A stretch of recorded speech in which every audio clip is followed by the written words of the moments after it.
October 21st, 1985. 4:47 p.m. Langley, Virginia.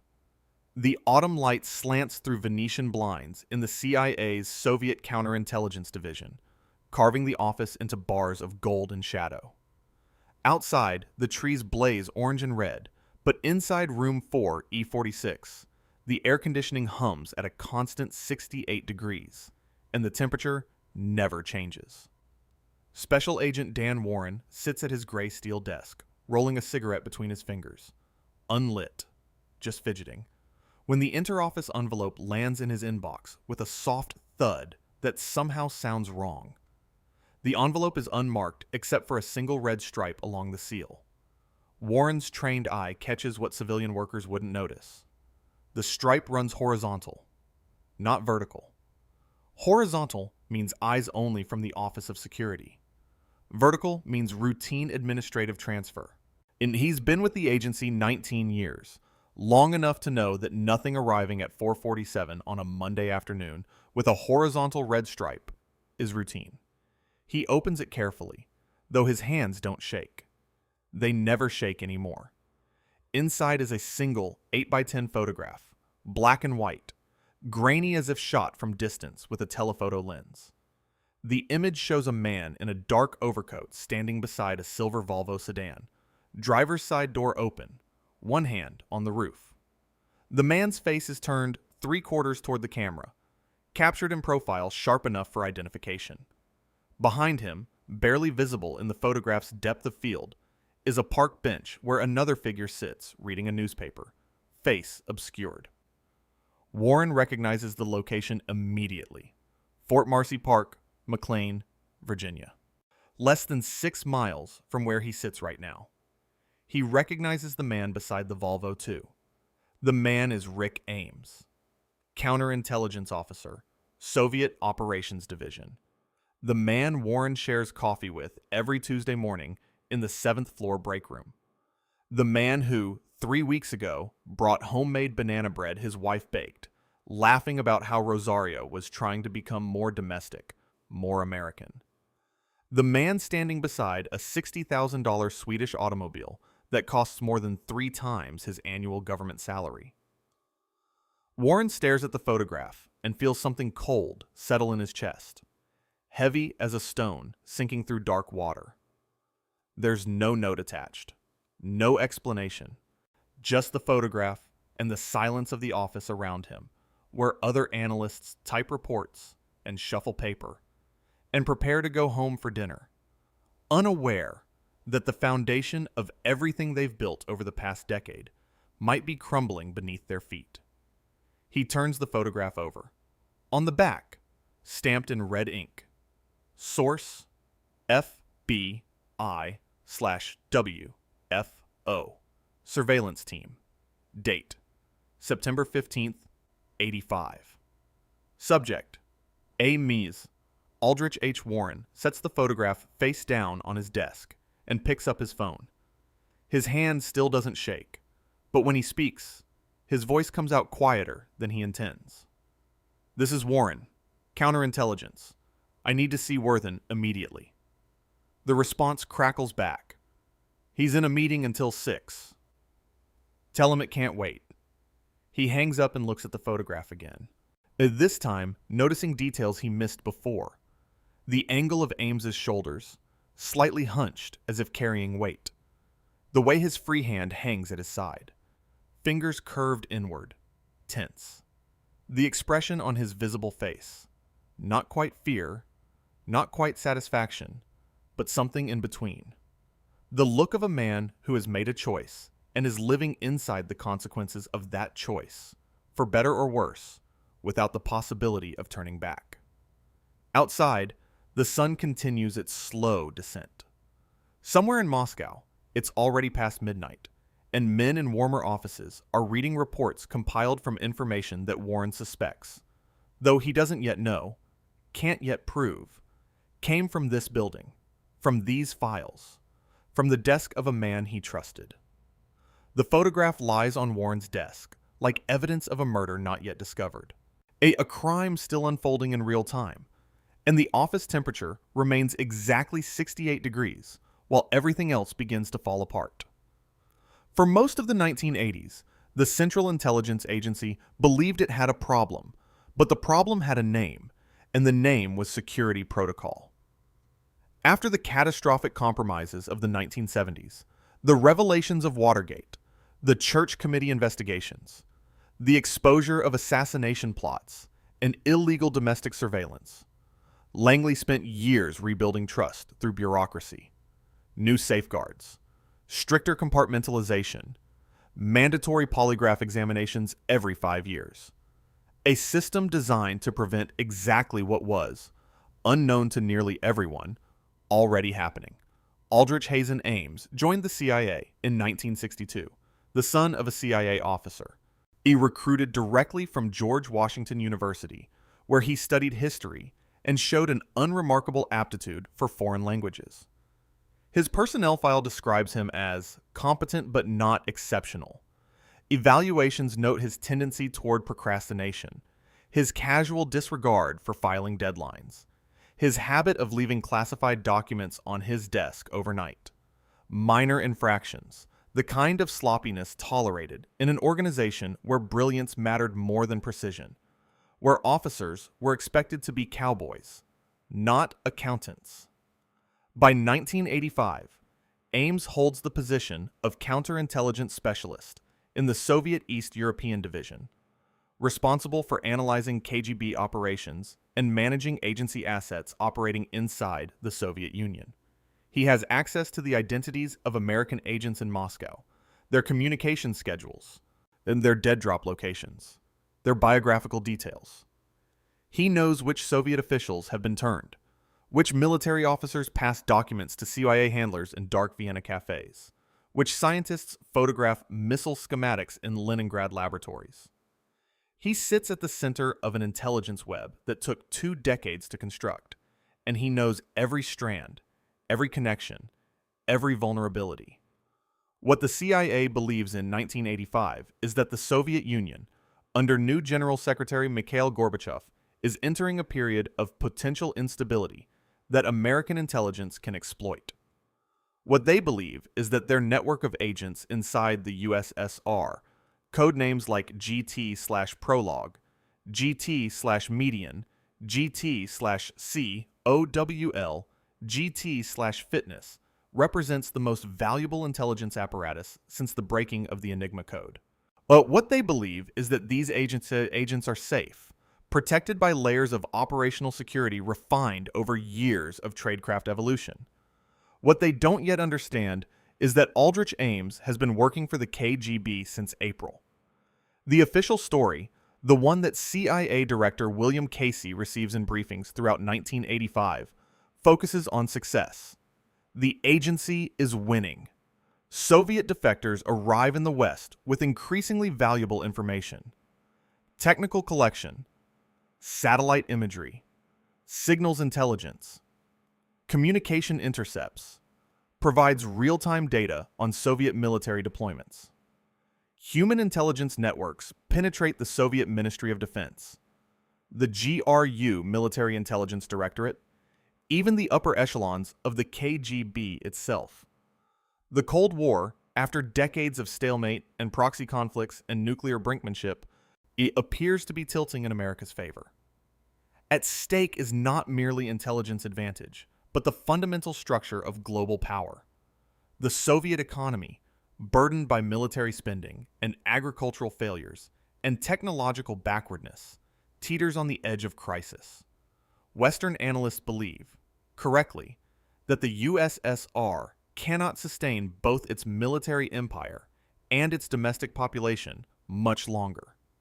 The question is whether Soviet leadership will recognize this reality before it's too late, and whether American intelligence can accelerate the recognition through carefully cultivated sources who whisper the truth into the ears of Politburo members who might, just might, choose reform over collapse. Every agent the CIA runs in Moscow represents a thread in this fabric of potential transformation. Every document photographed, every conversation recorded, every secret shared becomes a piece of leverage that might, at the crucial moment, tip the balance away from confrontation toward negotiation.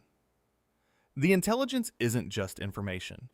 It's ammunition in a war fought with perceptions and calculations, and the willingness of men to believe that the other side can be trusted, or at least understood. Into this strategic landscape walks Aldrich Ames, carrying secrets and debts in equal measure. The key players in this story occupy different worlds that will soon collide with devastating force. On the American side, there's Rick Ames himself, 44 years old, divorced, recently remarried to a Colombian woman named Rosario, living beyond his means in a modest Arlington apartment while driving that inexplicable Volvo. There's Dan Warren, and the counterintelligence specialist who receives the photograph, a quiet, methodical officer known for patience and an almost obsessive attention to financial discrepancies in agent reports. There's Paul Redmond, chief of the Counterintelligence Center's Soviet Operations Branch, a volcanic personality prone to shouting matches and brilliant intuitive leaps. There's Jean Verdefeuille, a dumpy middle-aged officer whom colleagues underestimate until they watch her dissect an operational failure with surgical precision. On the Soviet side, there's Viktor Cherkashin, the KGB line KR chief in Washington, responsible for counterintelligence operations against American targets. A patient calculating officer who understands that the best intelligence comes not from coercion, but from understanding what motivates men to betray everything they claim to believe.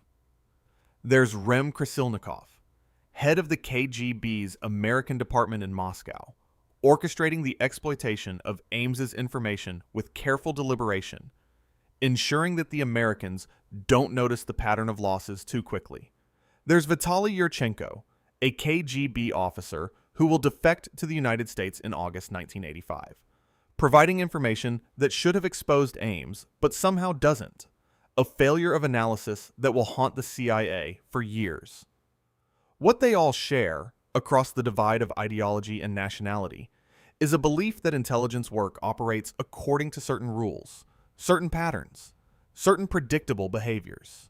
They believe that betrayal leaves traces, that money movements can be tracked, that human psychology follows comprehensible patterns.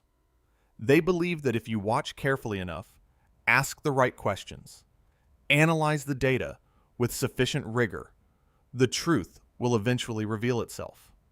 They're right about this, but the revelation will come too late to save the men whose names Aldrich Ames has already sold. The geopolitical stakes in 1985 extend far beyond the personal fates of individual agents. The Strategic Defense Initiative, Reagan's Star Wars program, threatens to upset the strategic balance by potentially neutralizing Soviet nuclear missiles, though the technology remains theoretical and the costs astronomical. Arms control negotiations in Geneva stall over verification protocols and intermediate-range missile deployments in Europe. Soviet forces continue their grinding war in Afghanistan, bleeding resources and morale, while American-supplied Stinger missiles turn the tide in favor of Mujahideen resistance. In Poland, the Solidarity movement challenges communist authority, despite martial law and Soviet threats of intervention. Every secret the CIA possesses about Soviet capabilities, intentions, and internal divisions feeds into calculations about how hard to push, where to negotiate, when to stand firm. If American intelligence knows that Soviet air defense systems can't track cruise missiles flying below certain altitudes, Pentagon planners design weapons accordingly. If CIA analysts understand that Politburo members are divided over Afghanistan, State Department officials craft proposals to exploit those divisions. If agency officers can confirm that Soviet strategic rocket forces suffer from maintenance failures and communication breakdowns, arms control negotiators adjust their positions. The intelligence Aldrich Ames begins providing to the KGB in April 1985 doesn't just compromise individual agents. It blinds the United States to Soviet reality at the exact moment when accurate perception matters most. Every name Ames betrays removes an American eye from the Soviet interior. Every operation he reveals forces Moscow to adjust its deception strategy, showing Washington what the Kremlin wants Americans to see rather than what's actually happening. The official story says American intelligence is winning. The hidden truth is that the game is already lost, though nobody at Langley knows it yet. They're playing chess while staring at a board that shows pieces in positions that no longer reflect reality, making decisions based on information that flows through a pipeline controlled by the other side, confident in their abilities while the foundation crumbles beneath their feet. And Aldrich Ames sits in his office, reviewing Soviet operational cables, sipping coffee, making plans for a new house in Arlington with his wife Rosario, preparing for his next meeting with Viktor Cherkashin, and carrying the weight of what he's done with an expression that colleagues describe as distracted, stressed, perhaps drinking too much, but nothing that raises serious alarms. That the photograph Dan Warren receives on October 21st shows a moment frozen in time. A man beside an expensive car, preparing to drive home from a park where nothing obvious happened, where perhaps he just sat and thought about his life, his choices, his future. Just a photograph, just a moment, just one piece of evidence that means nothing by itself. But Warren stares at it and feels the cold weight in his chest grow heavier because he knows, the way you know things in counterintelligence work, the way you sense patterns before you can prove them, that this photograph is the beginning of something terrible. What was really happening behind the scenes began not in October 1985, but 6 months earlier, on April 16th, in the Soviet embassy on Wisconsin Avenue in Northwest Washington. Aldrich Ames walked through the main entrance at 2:30 in the afternoon carrying a brown paper bag containing 5 pounds of classified documents and a note offering to provide the names of Soviet citizens working for American intelligence in exchange for $50,000. The meeting that followed, detailed in declassified KGB files released in the late 1990s, lasted less than 20 minutes. Ames sat across a wooden desk from Viktor Cherkashin and spoke in halting Russian, explaining that he needed money immediately, that his divorce had created financial pressures, that he was willing to provide information but required payment up front. Cherkashin, experienced enough to recognize both desperation and opportunity, asked few questions. He collected the documents, provided Ames with the cash from the embassy's operational fund, and established a schedule for future meetings. The documents in that paper bag contained the true names and operational details of 3 Soviet agents working for the CIA. One was Sergei Motorin, a KGB officer assigned to the Washington embassy who provided information about Soviet intelligence operations in the United States.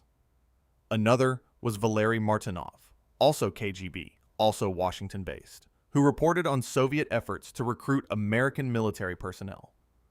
The third was Adolf Tolkachev, a Soviet aviation designer in Moscow who had been photographing classified missile guidance documents and passing them to CYA handlers for years, providing technical intelligence of incalculable value.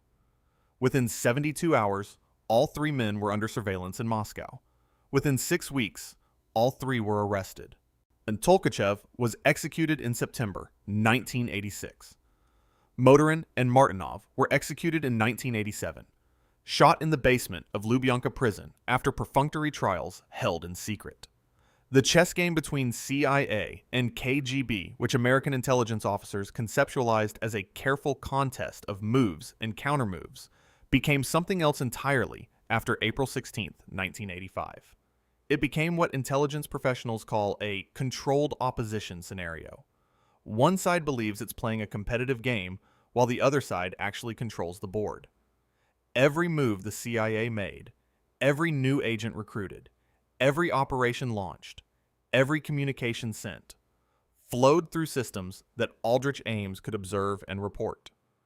The KGB didn't need to outplay the CIA. They simply needed to read Ames's reports and respond accordingly. And the technical details of what Ames provided go beyond simple names and addresses. In the CIA's operational files, stored in secure vaults and accessible only to officers with appropriate clearances, are volumes designated 201 files, comprehensive dossiers on each human intelligence asset. These files contain photographs, biographical backgrounds, family details, communication protocols, payment schedules, psychological assessments, handler reports, and operational histories. When Ames handed over a name, he didn't just identify an individual. He provided the KGB with the complete operational picture that allowed Soviet counterintelligence to orchestrate arrests in ways that wouldn't immediately expose the source of the compromise. Consider the case of Leonid Poleshchuk, a KGB officer in Lagos, Nigeria, who had been reporting to the CIA since 1982. In June 1985, after Ames identified him, Soviet counterintelligence didn't immediately arrest Poleshchuk. Instead, they allowed him to continue his routine for several months while they built a criminal case based on ostensibly independent evidence: surveillance photographs, communication intercepts, witness testimony from other KGB officers. When they finally arrested him in October 1985, they could claim the discovery resulted from vigilant counterintelligence work rather than from a penetration of American operations. Poleshchuk was executed in 1986. The behind-the-scenes reality that declassified documents reveal is one of methodical destruction orchestrated from both sides. Ames systematically identified CIA assets in scheduled installments, providing names in batches separated by weeks or months to maintain his value to the KGB, while preventing the Americans from noticing a sudden catastrophic pattern. The KGB, for its part, executed arrests in ways designed to obscure the source of compromise, varying the timing, using different pretexts, ensuring that the Americans would suspect operational mistakes, poor tradecraft, bad luck, anything except a penetration at the highest levels. The operational details read like a catalog of human tragedy wrapped in bureaucratic precision. On June 13, 1985, Ames met with Cherkashin at the Soviet embassy and provided a shopping bag containing documents that identified approximately 10 additional agents. Among them, Vladimir Pigazov, a GRU officer in Indonesia, Boris Yuzhin, a KGB officer in San Francisco, and Gennady Veranik, a Soviet Ministry of Defense official in East Germany. All were arrested within months. Pigazov and Veranik were executed. Yuzhin received 15 years in a labor camp and survived only because Gorbachev's reforms intervened before Soviet authorities could carry out a death sentence. In August 1985, Ames received $2 million from the KGB, deposited not in a lump sum, but through a series of complex transactions designed to avoid American banking surveillance systems. The money arrived in installments, some delivered in cash at meetings in Bogota, Colombia, where Ames traveled to visit his wife's family. Some wired through Swiss banks to accounts established under false names. Some simply handed over in diplomatic pouches during clandestine meetings in Washington parks and restaurant bathrooms and parking garages. The human decision that enabled all of this wasn't particularly dramatic or complex. Aldrich Ames chose betrayal not from ideological conviction or political disillusionment, but from a combination of financial pressure, personal resentment, and opportunity. His marriage to Rosario required money he didn't have. His career had stalled at a level below his expectations. His drinking had increased to the point where colleagues noticed, though nobody intervened. His access to sensitive information exceeded the importance of his position, a common problem in intelligence organizations, where compartmentalization conflicts with operational efficiency. What documents declassified in 1994, following Ames's arrest, reveal is that the KGB recognized his limitations and exploited them perfectly. The Cherkashin's reports to Moscow Center describe Ames as nervous but manageable, someone who required careful handling, but whose access made the risk worthwhile. Soviet handlers provided constant reassurance, regular payments, and minimal demands for in-person meetings that might expose him to surveillance. They treated him not as an ideological ally, but as a business relationship, which suited Ames's self-conception as someone engaging in a morally complex but personally justifiable transaction. The technical apparatus supporting this betrayal operated with remarkable simplicity. Ames didn't need sophisticated communication equipment or elaborate dead drop protocols. He had legitimate access to the information he was stealing, so he simply printed documents during normal work hours, stuffed them into his briefcase, walked out of the building through security checkpoints that trusted him because he'd worked there for 23 years, and delivered them to the KGB at scheduled meetings. The security systems designed to prevent exactly this scenario failed because they assumed that trusted officers wouldn't betray that trust, an assumption that proved catastrophically wrong. By October 1985, when Dan Warren receives the photograph showing Ames beside his Volvo, the damage is already catastrophic, but not yet visible to anyone except the KGB and the doomed agents themselves. The CIA still believes its Soviet networks are intact, still plans operations based on information flowing from assets who are already dead or awaiting execution, still calculates Soviet intentions using data that Moscow now controls. The agency operates inside an intelligence bubble that feels real, but reflects a reality that no longer exists. The hidden truth beneath the official story isn't just that Aldrich Ames betrayed his country.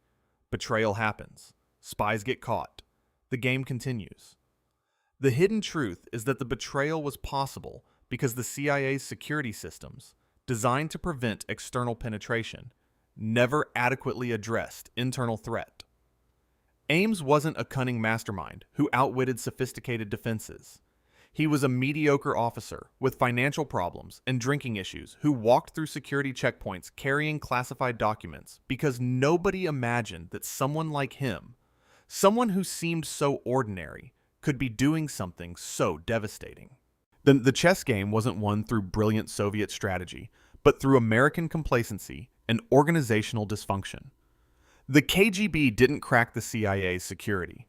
They simply found someone willing to open the door from the inside and hand over everything the Americans had spent decades building. And they did it for money, for personal reasons, for the kind of mundane motivations that don't appear in thriller novels, but drive the actual mechanics of espionage. Behind the scenes, while Ames provided names and the KGB orchestrated arrests, a third group operated in shadows that neither side fully controlled. These were the analysts, the investigators, the paranoid officers who noticed anomalies and asked uncomfortable questions. They looked at operational failures and financial discrepancies and polygraph results that seemed fine but somehow felt wrong.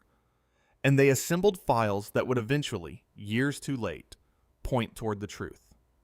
The investigation that would finally expose Ames begins not in October 1985, but earlier, in fragments and hunches and observations that didn't yet form a coherent picture. It begins when FBI surveillance teams notice that a CIA officer is spending money far beyond his salary. It begins when analysts realize that too many operations are failing for coincidence to explain. It begins in the minds of people like Dan Warren, who stare at photographs and feel cold weights settle in their chests because they understand, instinctively, that something is profoundly wrong.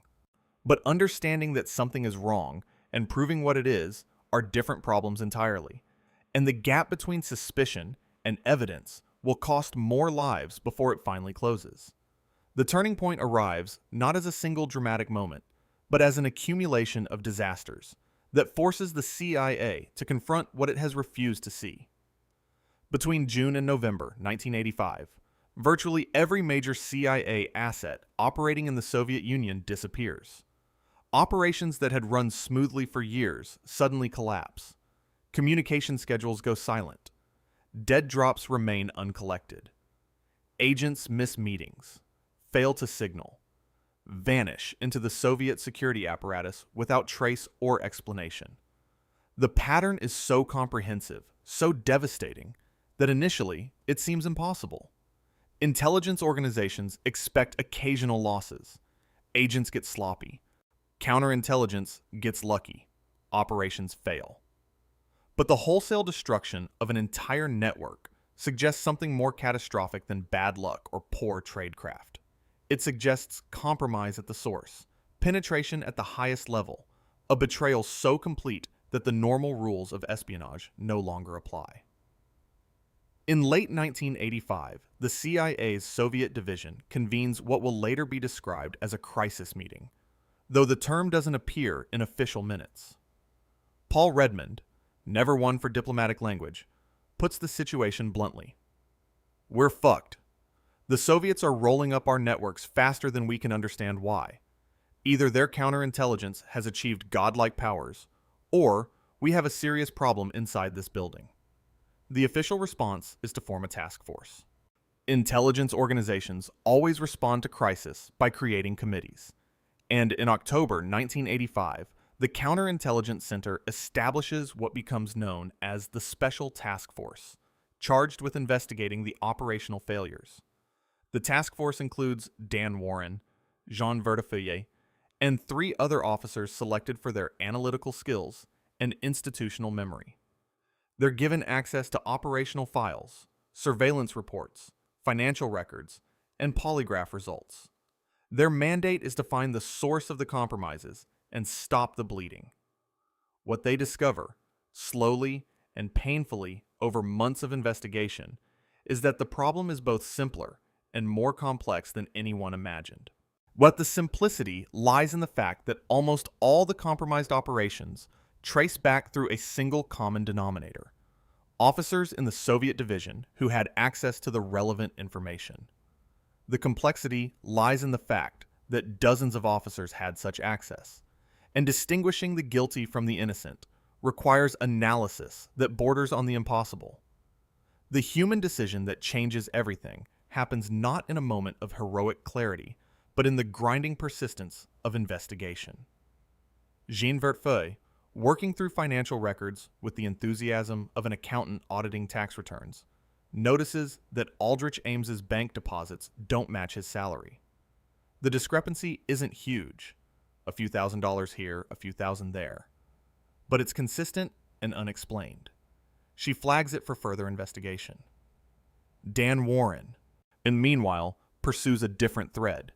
He reviews the surveillance photograph from Fort Marcy Park and requests additional FBI surveillance on Ames. What the surveillance reveals is a pattern of suspicious behavior, unexplained absences from the office, frequent trips to payphones rather than using office lines, meetings in restaurants and parks with individuals who don't appear in Ames's official contact reports. None of this proves anything definitively, but it builds a circumstantial case that Ames is engaged in activity he's deliberately concealing from his colleagues. The technical failure that finally breaks the case open occurs not in American systems, but in Soviet operational security. In 1986, the KGB decides to execute the agents Ames has identified, believing that enough time has passed to obscure the source of the compromises. But the executions happen too close together, in patterns too suspicious to attribute to independent counterintelligence successes. The CIA's analysts noticed that all the executed agents were individuals Ames had access to, that the timeline of arrests correlates with his work schedule, that the operational security failures track back to information he could have provided. Still, suspicion isn't proof. The CIA has a long and painful history of devastating mole hunts that destroyed innocent careers, while the actual traitor remained undetected. The case against Ames remains circumstantial through 1986, through 1987, through 1988. He continues working, continues providing information to the KGB. He continues living a lifestyle increasingly incongruous with his salary. He buys a $540,000 house in Arlington with cash. He drives luxury cars. He takes expensive vacations. And somehow, inexplicably, his polygraph examinations show no deception. The brilliant improvisation that eventually catches Ames comes not from technological innovation, but from old-fashioned financial investigation. In 1989, the FBI obtains court authorization to examine Ames's bank records in detail. What they find is a paper trail of deposits that can only be explained by payments from a foreign intelligence service. The money comes through Swiss accounts, Colombian banks, wire transfers routed through multiple jurisdictions, but it all arrives in Ames's accounts with suspicious regularity, and the amounts total millions of dollars. With financial evidence in hand, the FBI intensifies surveillance. They watch Ames's house, tap his phones, track his movements, and wait for him to make contact with his Soviet handlers. The surveillance reveals meetings in Bogota with KGB officers, dead drops in Virginia parks, signal sites where chalk marks on mailboxes indicate whether meetings should proceed. The evidence accumulates slowly, piece by piece, until the case becomes overwhelming. But here's where the story takes its darkest turn. The investigation, which begins in late 1985, doesn't lead to Ames's arrest until February 1994. 9 years. During those 9 years, Ames continues providing information to the KGB, continues compromising operations, continues identifying agents who subsequently disappear into Soviet prisons. The CIA knows something is wrong, suspects Ames specifically, but can't move against him without proof that meets legal standards for prosecution. The real-time consequences of this delay are measured in lives. Every month that Ames remains free, more agents are compromised, more operations fail, more intelligence flows to Moscow. The human cost is incalculable, not just in deaths, but in opportunities lost, policies misdirected, strategic calculations based on fundamentally flawed intelligence. The Cold War's endgame unfolds with the United States partially blind, operating on information that Soviet intelligence controls, making decisions based on reality filtered through an enemy-controlled source. The technical consequences are equally devastating. The CIA's faith in its security systems collapses. If someone like Ames, unremarkable, slightly sloppy, and increasingly obvious in his unexplained wealth, can operate undetected for 9 years, what does that say about the agency's ability to protect its most sensitive secrets? The answer is uncomfortable, but unavoidable. The systems failed because they were designed to catch external threats, not internal betrayal, and nobody wanted to believe that an American intelligence officer would sell out his colleagues for money. In June 1985, when Ames provides the KGB with the shopping bag full of documents, he sets in motion a sequence of events that will kill at least 10 people and compromise dozens of operations. But the mechanism of that destruction operates through bureaucratic inertia, legal constraints, and organizational dysfunction as much as through Soviet action. The KGB executes the agents Ames identifies, but the CIA's inability to stop Ames quickly enables the continuation of that destruction for nearly a decade. The moment when everything changes, when suspicion crystallizes into certainty, when investigation transforms into action, comes not through sudden revelation, but through accumulated weight. By 1993, the evidence against Ames is so overwhelming that the only question is when to arrest him, not whether he's guilty. The FBI coordinates with the CIA to time the arrest for maximum intelligence value, waiting until they've documented his complete espionage apparatus, identified his handlers, traced his financial networks. On February 21st, 1994, FBI agents arrest Aldrich Ames as he drives out of his driveway, heading to work at CIA headquarters. The arrest is anticlimactic. No chase, no shootout, no dramatic confrontation. And Ames simply stops the car when agents signal him to pull over, steps out with his hands visible, and says nothing. He looks like what he is, a tired, middle-aged man who spent 9 years carrying a secret too heavy to bear and is almost relieved to finally put it down. The technical failure that enabled Ames's betrayal was never really technical at all. It was human. The failure to believe that someone trusted could prove so comprehensively untrustworthy. The failure to act on suspicions that didn't fit comfortable assumptions. The failure to prioritize security over operational convenience. Ames didn't defeat sophisticated systems. He walked through doors that were left open because the people responsible for closing them couldn't imagine they needed to be locked against someone already inside. The turning point, when it finally arrives, reveals itself as having been visible all along. The photograph Dan Warren received in October 1985 showed a man living beyond his means, standing beside evidence of his betrayal. The financial records showed deposits that could only come from espionage. The operational failures showed a pattern that pointed directly to Ames. All the evidence was there, accumulated over years, waiting for someone to assemble it into a coherent picture. But assembling that picture required believing something the CIA didn't want to believe, that the threat came from within, that the enemy wasn't just the KGB, but also the complacency and dysfunction of American intelligence itself, and that the price of that failure would be measured in lives destroyed and operations compromised and strategic advantages lost. And the real-time consequences unfold in classified cables and secure telephone calls and emergency meetings where officers try to calculate the damage and contain the fallout. They draw charts showing which operations are compromised, which agents are at risk, which sources of intelligence have been cut off. The charts grow larger day by day as the scope of Ames's betrayal becomes clear.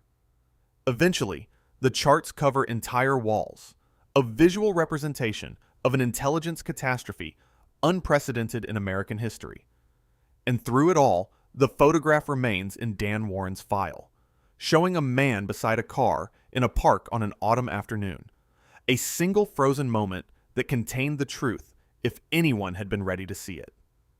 The revelation of Aldrich Ames's betrayal becomes public on February 22, 1994, but when the FBI and CIA jointly announce his arrest. The press conference held at the Department of Justice is carefully choreographed to minimize embarrassment while acknowledging the scope of the compromise. FBI Director Louis Freeh describes Ames as the most damaging spy in CIA history, a characterization that proves accurate but insufficient to capture the full devastation. The truth comes out in stages, each revelation more damaging than the last. Initially, officials describe Ames as having compromised several operations and caused some damage to national security. This language, carefully vague, reflects both genuine uncertainty about the full scope of the betrayal and institutional reluctance to admit how completely the security systems failed. Within weeks, as investigators gain access to Ames's computers and files and bank records, the magnitude of the disaster becomes undeniable. Ames didn't compromise several operations. He compromised virtually every significant CIA operation targeting the Soviet Union during the late 1980s. He didn't cause some damage. He effectively blinded American intelligence to Soviet reality during the final years of the Cold War, a period when accurate information was most critical. Documents declassified in 1994 following Ames's arrest reveal the timeline in devastating detail. The CIA's Counterintelligence Center at Taser prepared a classified damage assessment running to hundreds of pages, cataloging compromised operations, executed agents, failed recruitment attempts, and strategic miscalculations based on information Ames had corrupted. The assessment identifies at least 10 agents executed as a direct result of Ames's betrayal, with dozens more imprisoned or compromised in ways that ended their usefulness to American intelligence. The document that most clearly reveals the scope of the failure is CIA Inspector General Report 94-0028, completed in September 1994 and partially declassified in 1997. The report details not just what Ames did, but how he was able to continue doing it for 9 years, despite numerous warning signs. It catalogs the polygraph examinations that failed to detect his deception, the financial discrepancies that went uninvestigated, the suspicious behaviors that colleagues noticed but didn't report, the security protocols that existed on paper but weren't enforced in practice. One section of the Inspector General's report is particularly damning, and it describes how, in 1991, Ames received a promotion and a cash award for exceptional performance, despite being under investigation by the FBI. The promotion was approved by officers who either didn't know about the investigation or didn't understand its significance, a failure of internal communication that allowed Ames to continue his espionage with enhanced access and credibility. Whose career ended is a question with multiple answers, none entirely satisfying. Milton Bearden, who ran the Soviet division during part of Ames's betrayal, retired in 1994 amid questions about why the division hadn't detected the pattern of failure sooner. Burton Gerber, another senior officer with responsibility for Soviet operations, faced criticism for not acting more aggressively on early suspicions.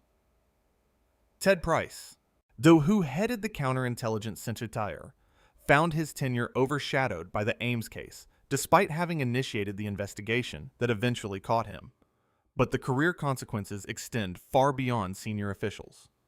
Dozens of officers who worked with Ames, who socialized with him, who should have noticed his unexplained wealth and suspicious behavior, faced internal reviews and career setbacks. The assumption that anyone who missed the signs was somehow complicit created an atmosphere of suspicion and recrimination that damaged morale throughout the Soviet division. Who was vindicated is equally complicated. Jean Vertefeuille, the dumpy middle-aged officer whose financial analysis helped break the case, received recognition, but not the kind of public acclaim that usually accompanies such achievements. Dan Warren's early suspicions proved correct, but his career benefited little from being right when being right meant acknowledging institutional failure. Paul Redmond, who pushed aggressively for investigation despite resistance from officers who thought he was paranoid, became chief of counterintelligence in 1993, but retired in 1995, burned out by the Ames case and its aftermath. The agents who died cannot be vindicated because they're dead. Their names classified for years to protect families still living in the former Soviet Union. When the CIA finally acknowledged their sacrifices in a memorial ceremony in 1997, 3 years after Ames's arrest, the names carved into marble included men who had trusted American promises of protection and paid with their lives when those promises proved empty.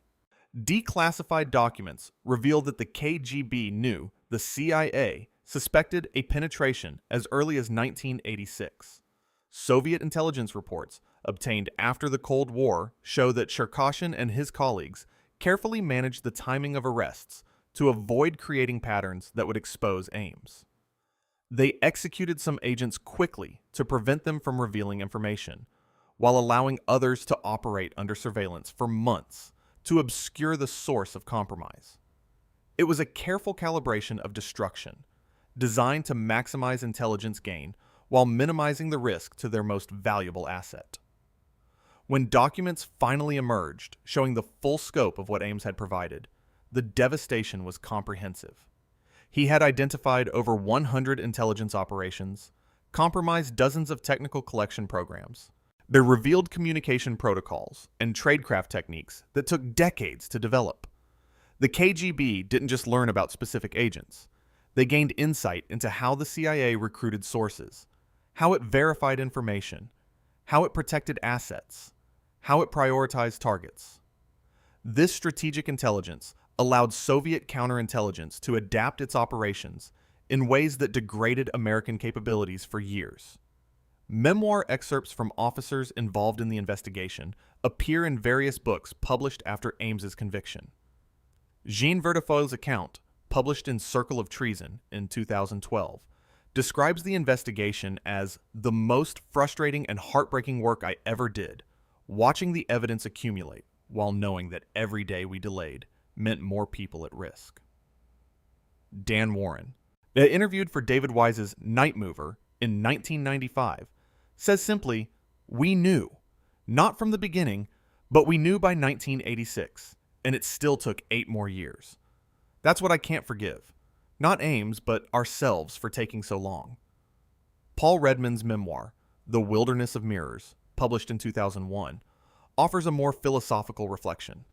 Intelligence work attracts people who believe they're smarter than everyone else, that they can outwit any adversary, that their systems are impenetrable. Ames proved that arrogance kills. He wasn't brilliant, he was ordinary. And that's precisely why he succeeded. We were looking for a mastermind, and we missed the mediocre officer stealing secrets for money right in front of us.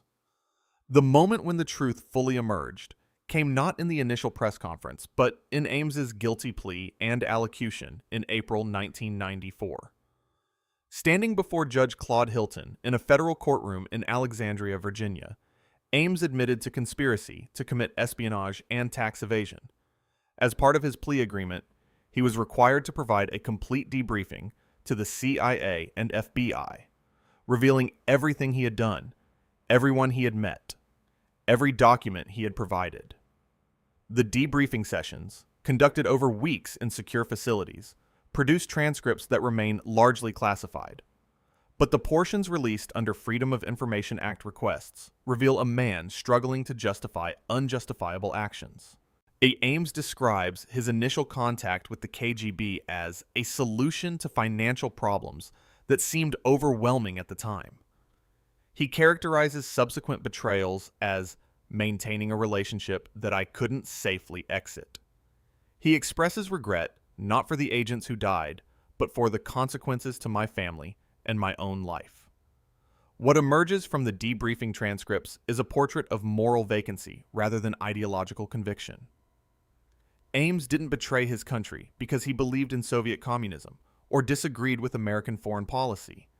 He betrayed because he wanted money, because opportunity presented itself, because he convinced himself that what he was doing wouldn't really hurt anyone important. The banality of his motivations makes the devastation of his actions even more disturbing. The revelation that haunts intelligence professionals to this day appears in a classified CIA analysis completed in 1995 and partially declassified in 2013.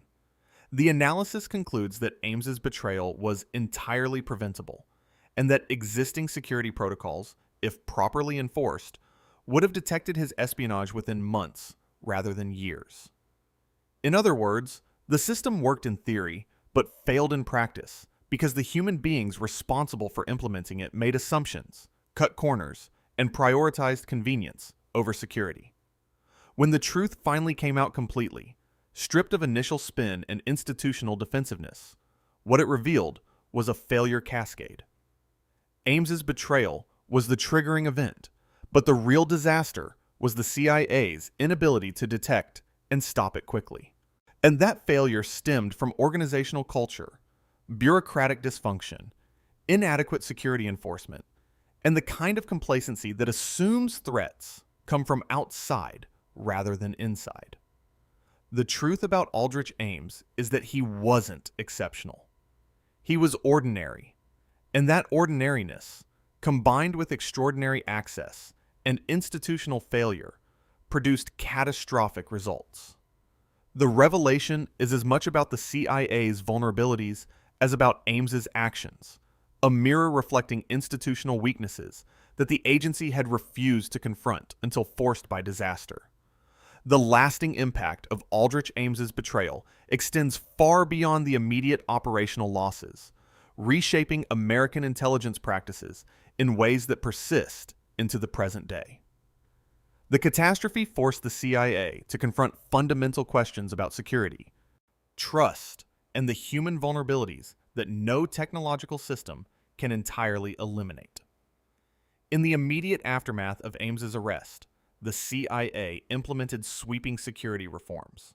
The Personnel Security Division, previously understaffed and undervalued, received substantial budget increases and new authorities. Polygraph protocols became more rigorous, financial disclosure requirements more comprehensive, lifestyle monitoring more intrusive. Officers who previously enjoyed substantial autonomy now faced regular scrutiny of their spending habits, travel patterns, and personal relationships. The technology that emerged from the Ames case transformed counterintelligence practice. The CIA developed sophisticated financial monitoring systems that automatically flag discrepancies between reported income and observed spending. Computer access logs now track which officers view which files, creating audit trails that investigators can analyze for suspicious patterns. Communication monitoring systems scan for keywords and phrases that might indicate unauthorized disclosure of classified information. But the most significant change wasn't technological. It was cultural. The CIA created the Counterintelligence Center in 1988 during the investigation into operational failures, but gave it real authority only after Ames's arrest. The center gained power to investigate any officer, override security clearances, and demand access to operational files across divisions. It became, in effect, an internal security police force, with the mission of protecting the agency from threats inside its own ranks. The human cost of these changes is difficult to measure.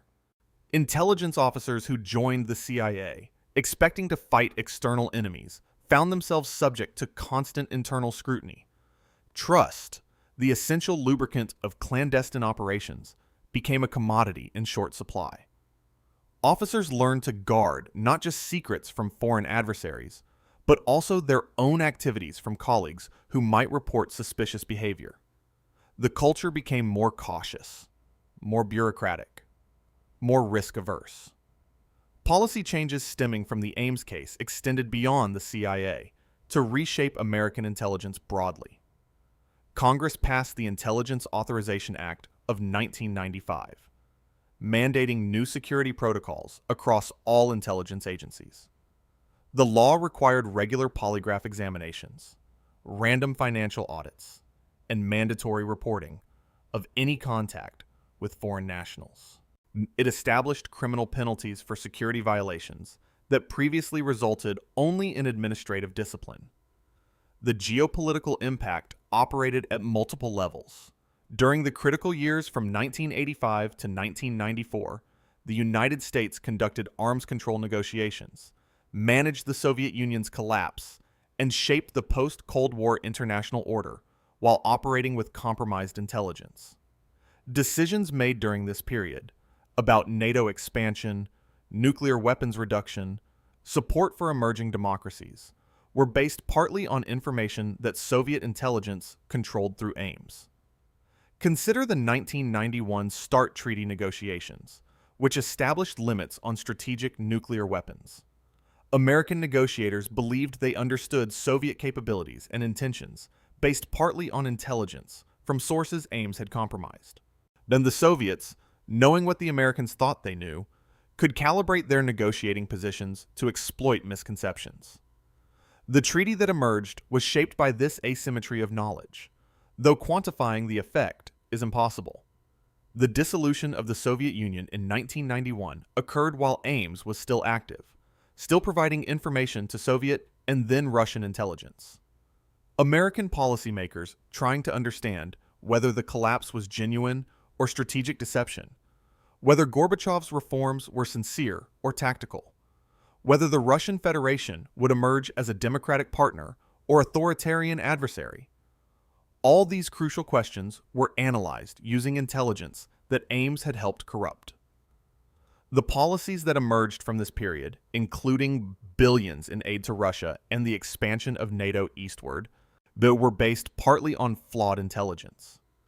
The agents Ames betrayed represent not just individual tragedies, but strategic losses that weakened American understanding of Soviet reality at the moment, when accurate understanding mattered most. These weren't random intelligence collectors, but carefully cultivated sources in positions to provide unique insights. Tolkachev, the aviation designer, provided technical intelligence that helped American engineers understand Soviet missile guidance capabilities. Motorin and Martinov, the KGB officers, revealed Soviet intelligence priorities and collection methods. Their loss created blind spots that persisted for years. The operational changes that emerged from the Ames case included a fundamental shift in how the CIA recruits and vets its own officers. Before Ames, then the agency relied heavily on family connections and personal recommendations. Ames himself was recruited partly because his father had been a CIA officer. After Ames, the vetting process became more systematic, more skeptical of personal connections, more focused on psychological stability and financial reliability than on family background or prestigious education. The lives destroyed by Ames's betrayal extend beyond the executed agents to include their families, left in the Soviet Union to face retribution and stigma. The CIA's attempts to compensate these families, conducted through intermediaries after the Cold War, were hampered by the difficulty of locating survivors and the risk of drawing renewed attention to them. Some families received financial support. Others never knew that American officials even tried to help. Who lived and who died sometimes came down to timing and chance rather than Ames's decisions. Some agents Ames identified were executed immediately. Others were imprisoned and survived to be released during Gorbachev's reforms. Sergei Bokhan, a GRU officer, was recalled to Moscow in 1985 after Ames identified him, but defected to the United States before he could be arrested. His escape was pure luck. He happened to be in Athens when the recall order arrived, and his CIA handlers managed to exfiltrate him within hours. Had he been in Moscow when Ames provided his name, he would have died like the others. The disappeared constitute their own category of tragedy. Some of the people Ames compromised simply vanished, arrested, tried in secret, executed without acknowledgement. Their families received no notification, no explanation, no remains to bury. They exist in CIA records as compromised assets, in KGB records as liquidated enemies, and nowhere else. Their names remain classified, their stories untold, their sacrifices unacknowledged except in the most general terms. The connection to the modern day reveals itself in unexpected ways. The security protocols implemented after Ames, particularly the financial monitoring and lifestyle surveillance, created infrastructure that later enabled the detection of other penetrations, including Robert Hansen, the FBI agent who spied for Russia from 1979 to 2001. The systems built to catch the next Ames did eventually catch someone, though not quickly enough to prevent substantial damage. The policy debates about intelligence oversight, triggered by the Ames case, continue to shape American governance. The question of how to balance operational security against civil liberties, how to protect secrets while maintaining democratic accountability, how to trust intelligence officers while verifying their trustworthiness. These tensions, made explicit by Ames's betrayal, remain unresolved. The technological legacy of the Ames case includes not just security systems, but also analytical tools for detecting insider threats. Machine learning algorithms now analyze patterns of computer access, financial transactions, and communication to identify anomalies that might indicate espionage. These systems, developed partly in response to the Ames disaster, represent a bet that technology can solve problems of human betrayal, a bet whose success remains uncertain. The lasting impact on the intelligence profession itself may be the most significant. A generation of CIA officers came of age during or after the Ames case, shaped by its lessons about trust, security, and the consequences of failure. They learned that threats come from within as well as outside, that systems fail, that vigilance requires constant effort, and that the price of complacency can be measured in lives. The institutional memory of the Ames case serves as a cautionary tale invoked whenever the CIA considers relaxing security protocols or when officers complain about intrusive monitoring. The standard response is, remember Ames. Two words that encapsulate an entire disaster, a shorthand reminder that trust must be verified, that access requires scrutiny, that the insider threat is real and devastating. How the Ames case changed. Cold War strategy is a counterfactual question. What would have been different if the betrayal hadn't occurred? If the networks had remained intact? If the intelligence had been reliable? The answer is necessarily speculative, but the general conclusion is clear. American policy during the Soviet Union's final years was based partly on corrupted information, and the world that emerged from the Cold War was shaped by decisions made in ignorance of reality. The final tally, compiled in classified CIA assessments and partially disclosed in congressional testimony, estimates that Ames compromised over 100 intelligence operations and caused directly or indirectly the deaths of at least 10 agents. The financial damage runs to billions when accounting for wasted collection efforts, blown operations, and in strategic miscalculations. But these numbers, precise as they seem, can't capture the full scope of what was lost. What was lost was trust in systems, in colleagues, in the fundamental assumption that American intelligence could protect its secrets and its people. What was lost was strategic advantage during a crucial historical period when accurate understanding of Soviet reality might have shaped different policies, different outcomes, different futures. What was lost, ultimately, was the illusion that intelligence work operates according to clean rules where the good guys win, because they're smarter, more dedicated, more righteous. The lasting impact is the knowledge that intelligence failures happen not because adversaries are brilliant, but because institutions are human. Systems are imperfect, and the vulnerabilities that matter most can't be eliminated through technology or policy. They're intrinsic to organizations that require trust to function, but operate in environments where trust can be fatally misplaced. Aldrich Ames, serving a life sentence in federal prison, represents not just one man's betrayal, but a category of failure that every intelligence service fears and that no security system can entirely prevent. His legacy is measured not just in the operations he compromised, but in the reforms he necessitated, the careers he destroyed, the lives he ended, and the institutional paranoia he made necessary. The impact persists in every security briefing that begins with "Remember Ames," in every financial disclosure form that officers resent completing, in every polygraph examination that probes for deception, in every audit trail that tracks who knew what when.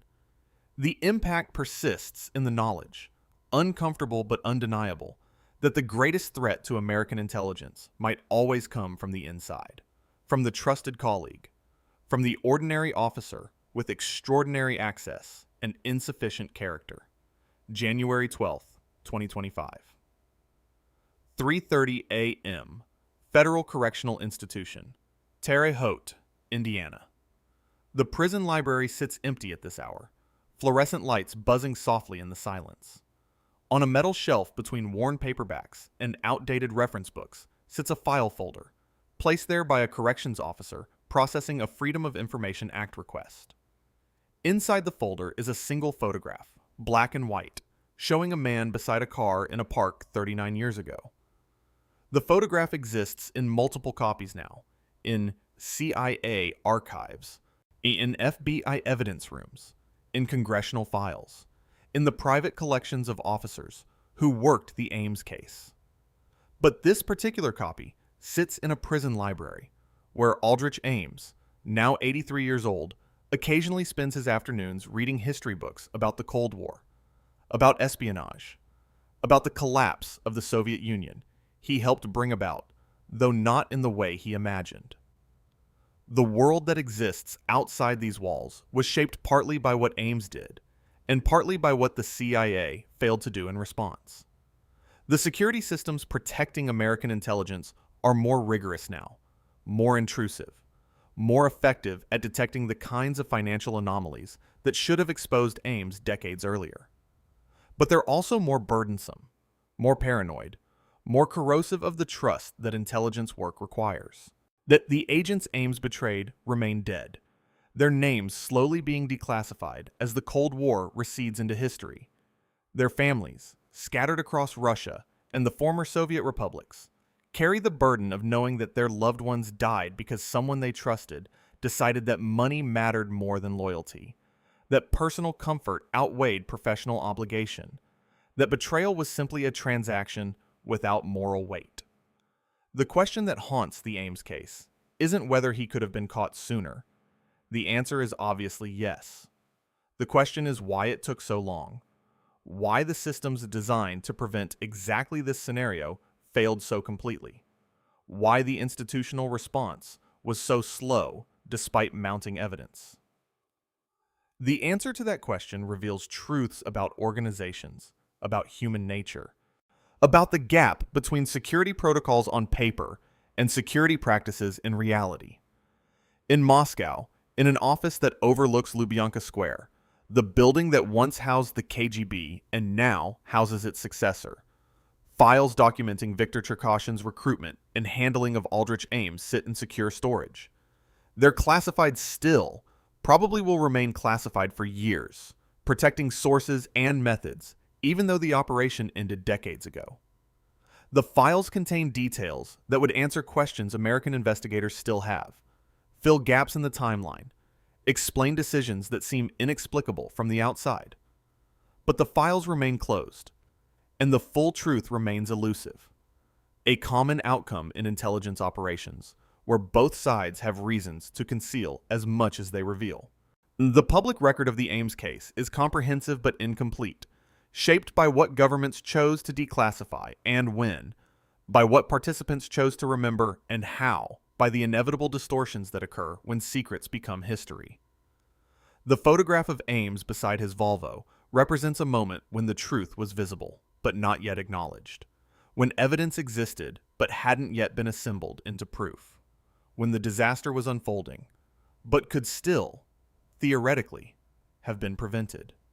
It's an image of opportunity missed, of the moment before revelation, when everything could still have turned out differently, if only someone had looked more carefully, acted more decisively, believed what the evidence suggested. That moment passes, in intelligence work as in life, and the opportunity closes. And the consequences unfold with a kind of terrible inevitability that seems obvious in retrospect, but was obscured by complexity and denial in real time. The Ames case is a story of that passage from possibility to inevitability, from suspicion to certainty, from failure to recognition of failure. The ironic twist that haunts this story is that Aldrich Ames, who caused so much damage to American intelligence, contributed inadvertently to making that intelligence more secure by revealing its vulnerabilities. The reforms his betrayal necessitated, the security systems his case justified, the institutional paranoia his actions validated, all of these made the CIA stronger in ways that might not have happened without the disaster he caused. He was the threat that proved the threat was real, then the catastrophe that justified the preparation for catastrophe. Whether this amounts to a positive outcome is a question without a satisfying answer. The agents died regardless of what lessons their deaths taught. The strategic losses occurred regardless of what reforms they prompted. The families suffered regardless of what policies changed. The cost was real and immediate. The benefits were theoretical and delayed. In the prison library, the photograph sits in its folder on the metal shelf, waiting for someone to retrieve it, to examine it, to wonder about the man beside the car and what he was thinking in that frozen moment. The photograph contains no answers, just questions about loyalty and betrayal, about trust and verification, about the systems meant to protect secrets and the humans who undermine those systems for reasons both complex and mundane. The final haunting question that the Ames case raises is whether any security system can prevent what he did. The reforms implemented after his arrest make similar betrayals more difficult, more risky, more likely to be detected quickly. But they don't make betrayal impossible, because the fundamental vulnerability remains. Intelligence work requires trust, and trust creates opportunities for betrayal, and no amount of monitoring can entirely eliminate that risk. Somewhere in Langley, Virginia, in an office not unlike the one Dan Warren occupied in 1985, an analyst sits reviewing financial records, looking for discrepancies, watching for patterns, maintaining the vigilance that the Ames case made mandatory.